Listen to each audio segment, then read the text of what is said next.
নমস্কার বন্ধুরা, welcome to ST unique sports. তো লিস্টনের গোলটা দেখে মনে হলো যে পোলা তো নয়, যেন আগুনের গোলা। ও হোয়াট এ গোল! একটা অসাধারণ ম্যাচ আজকে আমরা দেখতে পেলাম ওয়াইবিকে স্টেডিয়ামে, যেখানে বেঙ্গালুরুকে হারিয়ে লিগ শিল্ডের অন্যতম শ্রেষ্ঠ দাবিদার এখন মোহনবাগান সুপার জায়েন্ট। তো সেই ম্যাচ নিয়ে কথা বলার সাথে সাথে ট্রান্সফার নিউজ এবং পিভি ভিষ্ণু কিন্তু বড় পুরস্কার জিততে চলেছে, সেই নিয়েও কিন্তু আপডেট শেয়ার করার রয়েছে এই ভিডিওতে।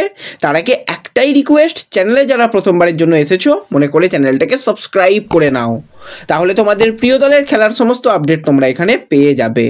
তো প্রথমেই যদি আমরা কথা বলি একটু আজকের আইএসএল এর অত্যন্ত গুরুত্বপূর্ণ ম্যাচ, যেখানে পয়েন্ট টেবিলে থাকা 1 নম্বরের দল মোহনবাগান এবং 3 নম্বরের দল বেঙ্গালুরু তারা নেমেছিল। তো বেঙ্গালুরু কিছুটা তাদের ছন্দ পতন হয়েছে সেটা বলতেই হয়, কারণ লাস্ট তারা 4টে ম্যাচে খুব একটা ভালো পারফরমেন্স করতে পারেনি। সেখানে তারা 3টে ম্যাচে হেরেছিল, একটা ড্র করে খেলতে এসেছিল। তো আজকেও কিন্তু তারা যে খুব ভালো খেলেছে, প্রচুর ভালো, পুরো ম্যাচ জুড়ে ডমিনেট করেছে সেরকমটা নয়। দুটো দলই কিন্তু 50-50 বল নিয়ে খেলেছে। যদি আমরা বল পজিশনের কথা বলি, সেক্ষেত্রে বেঙ্গালুরু অনেক বেশি বল দখল করে রেখেছিল, কিন্তু মোহনবাগানের যেটা আজকে প্রথম পরিকল্পনা ছিল, ভাই আজকে ক্লিনশিট রাখবো, ডিফেন্স আজকে রক সলিড থাকবে।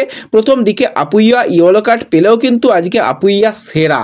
তারপর থেকে পুরো ম্যাচ জুড়ে যে সুন্দর একদম ফুটবল খেললো আপুইয়া, দারুণ। কয়েকটা ক্ষেত্রে ভুলভাল হচ্ছিল, একটা ব্যাকহেড পিছন দিকে চলে যায়। তো ওভারঅল কিন্তু আপুইয়া ভালো খেলেছে, এবং দীপক টাংরি ভাই এত খেলার উন্নতি করে নিয়েছে, মানে দেখে ভালো লাগছে। মলিনার আন্ডারে কিন্তু দীপক নিজেকে আবার নতুন করে যেন খুঁজে পেয়েছে, যেই দীপক বল পেলেই শুধু স্কোয়ার পাস, ব্যাক পাস।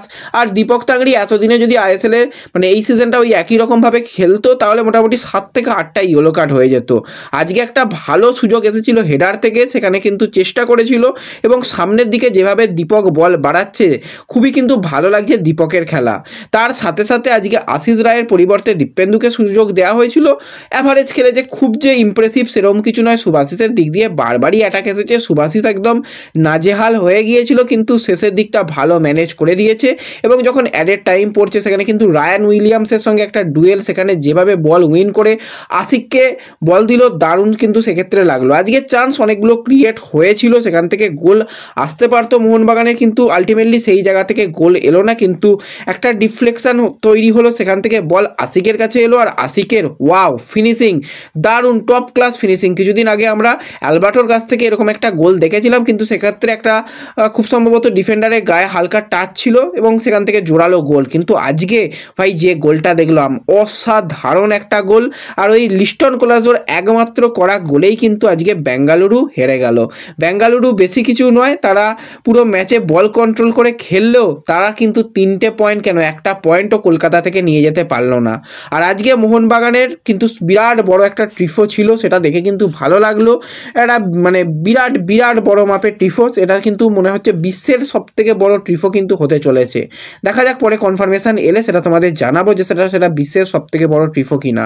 এবং আজকে মোহনবাগান 18 ম্যাচে 40 পয়েন্ট, যেখানে গোয়া 17 ম্যাচে 33 পয়েন্ট। তো অনেকটা লিড বাড়িয়ে নিয়েছে গোয়া বেঙ্গালুরু জামশেদপুরের থেকে।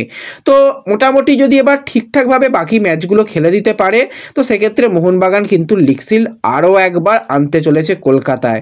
তো ওভারঅল আজকে কীরকম খেলা লেগেছে, লিস্টনের গোল কীরকম লেগেছে অবশ্যই কমেন্টে জানিও।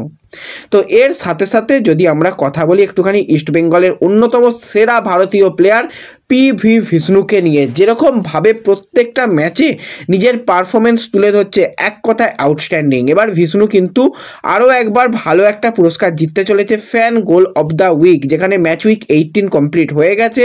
সেখানে বেশ কিছু প্লেয়ার দুর্দান্ত মাপের গোল করেছে, সুনীল ছেত্রী রয়েছে, আকাশ সাংওয়ান রয়েছে, হায়দ্রাবাদের তো রাফি রয়েছে, জোসেফ সানি আলবা রয়েছে, তার সাথে মুম্বাইয়ের রয়েছে ক্রোমা, এবং ইস্ট বেঙ্গল থেকে পিভি ভিষ্ণু। এই মুহূর্তে পিভি ভিষ্ণু কিন্তু সর্বোচ্চ ভোট পেয়ে রয়েছে, 68% ভোট পেয়ে কিন্তু সব থেকে এগিয়ে রয়েছে।